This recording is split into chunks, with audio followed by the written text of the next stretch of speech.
Now, back to Tony and Casey's Best of Food and Wine on Smooth and Easy, CISL 650. Welcome back to the final session this afternoon of the Best of Food and Wine. I'm Tony Gismondi. I'm Casey Wilson. Our guest is Francesco Pineider. Yes, correct. Sales and marketing from Argiano. It's a great name in Italy and an old brand that we know well in Vancouver. Welcome back. Thank you. I was just saying I haven't seen the Salengo label in a while. That beautiful, distinctive blue label. Yes. But first, we're going to start with a flagship wine, the Brunello di Montalcino. Brunello. We haven't talked too much about it on the show this week. No, we haven't. It's such an amazing wine. It is. Where is Argiano? Set the stage for our listeners.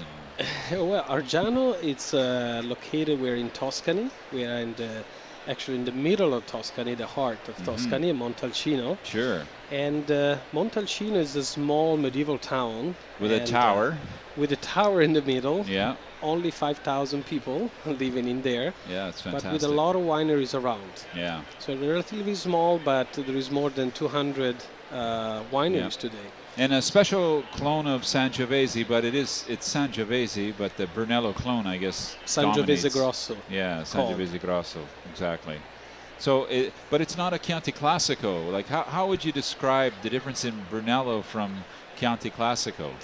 Well, there is many different clones of Sangiovese. Yep. So, of course, in Montalcino, we use some specific clone to make this wine, and of course, it's a clone that is very suitable for the terroir over there, and it's very different than the Chianti.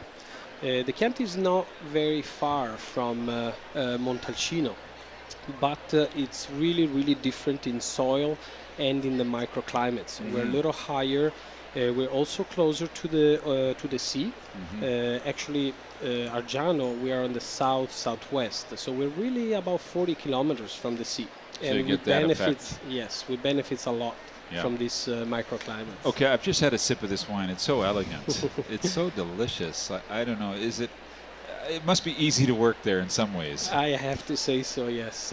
It's Yeah. easy, but it's a big responsibility because of course. it's one of the oldest winery in Montalcino, since 1580. And so That's it's just also unbelievable. Since 1580. It is. Almost 500 years old. Exactly, It's crazy. exactly. So Well, it's pressure for you to keep up the reputation. very, very. But I'll try, And of course, the wine wasn't like that, back then. No. And but there was already a production of olive oil and wine even 500 years ago. So there is really a nice evolution in the wine. And like he was saying, today we release a wine that is only, we can say only 5 years old, but it's really fantastic. You can enjoy today, and you can enjoy it in 5 years, or you can put it in your wine cellar and just wait 10 or 15 or 20 years. But these wines are so amazing. Like, really, I've been tasting these wines for almost 35 years. They never tasted like this when they were young, 20 years ago. There's been a big difference in the way that obviously the way that the grapes are grown and the way they're handled at the winery. These wines are so much more interesting even when they're young. I agree. I think in the 80s, in the 90s, when this wine became famous here in the United States and around the world, we tended to make some wine that it would last, longer. They were almost difficult to drink when they were young. Yeah. And today we really abandoned that idea. Yeah, they were almost like Barrique Bordeaux thing going on. Exactly. And Yeah. Argiano is really one of those wineries we totally don't use Barrique. Yeah. We use it for the Solengo, we taste it later. Yeah, But for that's a this different one, wine, though. Yes, Yeah. we're very traditional. We like those big barrels like they used to do. And But explain that to our listener. Everybody likes the big barrel, but why do they like the big barrel? What is it that happens with the wine? well, what happened is that you basically trust, we can say, more the vineyards and the fruit of Yeah. these vineyards, which are the grapes. Yeah. And you don't want to affect too much the wine. So scientifically, you got way more juice in a vessel contacting less oak. Oak, And exactly. it's older oak, too. Exactly. So the influence is more an exchange of oxygen than it is of oak. Correct. I think. Correct. Yeah. And we didn't maybe trust too much that grape to give us such a good result. Mm-hmm. And now we're discovering that without the barrique, we actually can achieve even more Well, than the aging. If you smell this, Casey, like really, it could be a perfume. Like when you think about it, you know. That's a great comparison. Yes, Thank you. Yeah. I love that. Well, that's it. I mean, this It's the only kind of perfume we want in this room, though. Yeah, I agree. But that's the attraction of it. That red fruit, that perfume knows that aromatics, but nothing too much. It's true. Just It's like, very balanced. I want to meet that woman, sort Yes. of, you know. It's very feminine. It's a Yeah. very woman wine, I think. Yeah. It has a very floral, like roses, and it's really, really elegant. Yes, it is. But it's regal. It's Brunello too. So it's a double whammy. I love it. Yes, yes, especially when it gets older. Yeah. And you have a more earthy, Yeah. you know, so you abandon the elegance and it becomes a little more earthy, Yeah, it's more so good. rustic. But that's Tuscany, and Yes. we love that. I would like to be Tuscan. Yes, who wouldn't? I mean, I feel like I'm Tuscan, but I like to be more Tuscan, like living there. Well, Yeah, it's not so easy. Okay, so the Argiano, and I don't have the price, but I'm going to get the price for this wine while we talk about the Salengo second, which is a different ball game altogether. So we go from Brunello to Salengo. How do you compute that? wow, that's a really big challenge. Totally different wines. Yeah. And I was explaining earlier to some customer, it's really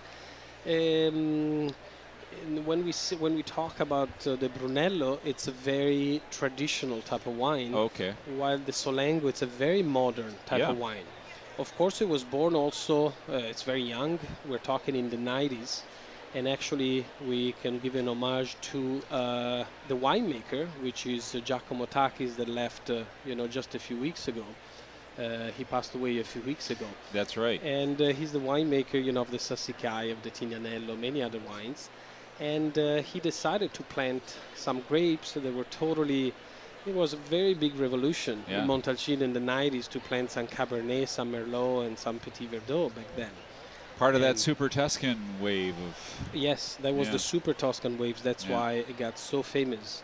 And the people were really appreciating the new wave, of Yep. not only of wine, but also of winemaking, because of the wood, because of the process, how to make the wine. And it's incredible that still today, we can have in a winery with such a tradition, a wine, that represents us, like the Brunello, and on the other side, the Solengo, which is a total modern type of wine. So this is Cabernet, Petit Verdot, Syrah, and Merlot. Exactly. And Salengo, the word Salengo, why did you choose that word? There's a little story behind, Yeah. and of course it was thanks to Giacomo Takis, but a new type of wine was born which was going totally against the traditional Brunello. And so the name was basically it's a dialect in Montalcino, and means a wild-born, a solitary wild-born. That when it's old, it goes on his path, and he goes to die by himself. Great name. It really represents this Nasty wine. old Yes. guy. Yeah, that's the old guy. That Yeah. it's rough, and Yeah, That his was skin the is quite Salengo. thick, and yes, you don't want to eat him. exactly. But Can actually, we- today you really want to drink this wine. Yeah. Can we visit you? Please, I know it's a spectacular spot. you have to. Really, Yes. you have to. We started like 2-3 years ago with a new property to have also a nice bed and breakfast, Oh, which excellent. it used to be the place where we made the olive oil from the Oh. 1800s. Right. It's called Posta Lorciaia, and it's actually where the olive oil was made. Are you still making olive oil We do make some exceptional extra virgin olive oil. for sale, or you use it? No, for sale. We have about Great. 2,000 plants. Everything is right there in the property. All the vineyards, about Yeah. 50 hectares Yeah. around the property, and 2,000 plants. So the production even of olive oil is not as much, but when you taste it, it's fantastic. So I really wait for you Yes. someday, and it's Our guest has been Francesco Pineider. Francesco, we have 2 bottles today. By the way, Casey, I'm sure you know this, but this is just a mock-up of the label.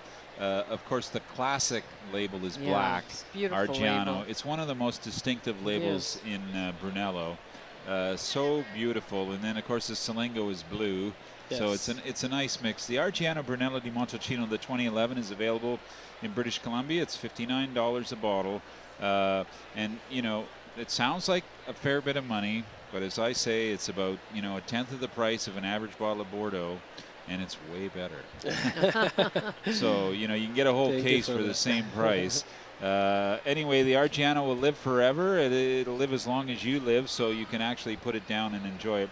The Salengo at $83.99, the Super Tuscan, both highly rated wines and also available in the market, and just bloody fun to drink. I agree. I agree. Very different. You know, the two different styles. Yeah, completely. But that's the beauty. Yeah. You know, you have from the same winery, from the same region, two completely different wine. Yeah, so good. Francesco, enjoy your time in Vancouver. I hope you get out to eat and see a few places. And I wasn't at the karaoke last night, no, by the way. and you haven't been bull riding yet. No, they tried to take me over there, but Oh my I God! couldn't. I can't see. Yeah, I didn't realize bull riding was so attractive to Italians. I don't know either. I mean, Yeah, there was yeah. Eduardo, but I don't know if he's But Italian. you know those actually. guys from Amarone, they're It's the wine. they can be Yes. flaky. Too much alcohol, you know, 15%. Yeah, exactly. Thank you very much Thanks for so having much. me here. Yeah, Thank you. great. It's a great pleasure. Francesco Pineider from really an iconic label in Brunello di Montalcino Argiano. He's pouring wine at the festival. If you come by tonight, make sure you visit them and try the wines. Casey, that's it for this afternoon. I'm off. I'm doing Legends of Italy with 12 Italians in 90 minutes. I might as well shoot myself now. I have no idea how we're going to do 12 wines in 90 minutes. But Maybe you do a karaoke. yeah, maybe I'll Yes, do karaoke. right. Yeah, but we'll be back. I have to do it because we're back at 7 Right, you better tonight be here. for the final 2 hours. Art, just to wrap it up, I know we're giving away a fantastic prize, the Painted Boat. Yeah, we'll draw the name at 9 o'clock at the end of our broadcast tonight. Beautiful. 9 o'clock, it's 2 nights at the Waterfront Villa Painted Boat Resort, Spa, and Marina on the Sunshine Coast, a $2,500 value. So get your name in our little In the fishbowl. jar. So we're going to give out the name tonight at the Tonight show. at 9 p.m. Fantastic. And we're going to announce maybe the theme country for next year. Well, that's if We they- are at 9 o'clock. Oh, Casey knows. Yeah, just look up, baby. Thanks for joining us on the Best of Food and Wine. We'll be back in about 2.5 hours on AM 650. This is Tony and Casey's Best of Food and Wine on Smooth and Easy. CISL 650.